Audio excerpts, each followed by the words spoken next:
याच्यामध्ये याची टेक्नॉलॉजी कशी काम करते ना? आता आपण इथं ऊसाच्या प्लॉटवर आहे. आता हे आपण काय करतोय की आर्टिफिशियल इंटेलिजन्सचा वापर करून ऊसाचं टनेज कसं वाढवायचं, ऊसाची ग्रोथ कशी आपण वाढवता येईल ते पाहतो. तर पहिल्यांदा आपण काय करतो की आपल्याकडे IoT डिव्हाइस आहे, मशीन आहे. तर त्या मशीनला 12 प्रकारचे सेन्सर आहेत. तर ते सेन्सर काय करतात की डेटा कलेक्ट करतात. डेटा काय की तुमच्या मातीमध्ये किती ओलावा आहे, मातीमधलं तापमान किती आहे, पुन्हा वेदर डेटा जसे की पाऊस कधी पडणार आहे, म्हणजे कधी स्प्रेइंगसाठी वेळ असेल, चांगला योग्य वेळ असेल, असं मार्गदर्शन करत असते. त्याच्यानंतर हा पूर्ण डेटा आपल्याकडे येतो. आपल्याकडे पूर्ण सॉईलचा डेटा येतो, जसं की मातीचं तुमचं pH काय आहे, क्षारता किती आहे, ऑर्गॅनिक कार्बन किती आहे, ह्या सर्वांचा अभ्यास करून आपण AI मॉडेलद्वारे आपण त्यांना शेड्यूल प्रोव्हाइड करतो. शेड्यूल म्हणजे काय? खताचं नियोजन.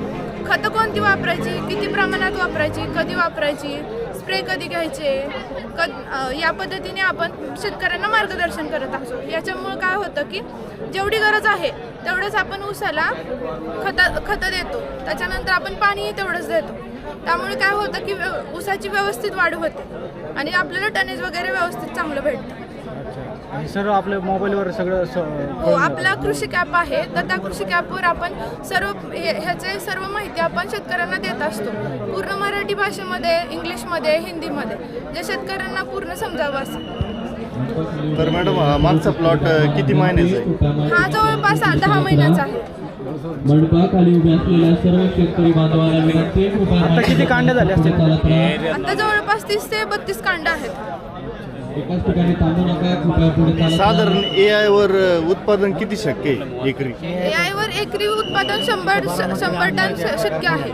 100च्या वर आपल्याकडं असे 10 शेतकरी आहेत जे आपण तिथं लावलेले आहेत बोर्डवर. तुम्ही पाहू शकता त्यांचे नावं वगैरे आहेत. तर त्यांनी एकरी 100 टनाच्या वर उत्पादन काढलेले आहेत. ते शेतकरी आहेत 2024 मधले. आपल्याकडून AIचा वापर करून त्यांनी एवढे टनेज काढलेला आहे. तर एकरी AI ला खर्च किती येतो इन्स्टॉल करायला? जो तुमचा नॉर्मल खर्च येतो त्याच्यापेक्षा 30 ते 40% तुमचा खर्च कमी होतो. तर मॅडम या प्लॉटमध्ये स्टेजिंग केली, ही कशासाठी केली? आता ही स्टेजिंग आहे ते आपण प्रात्यक्षिक आहे म्हणून केलेली आहे.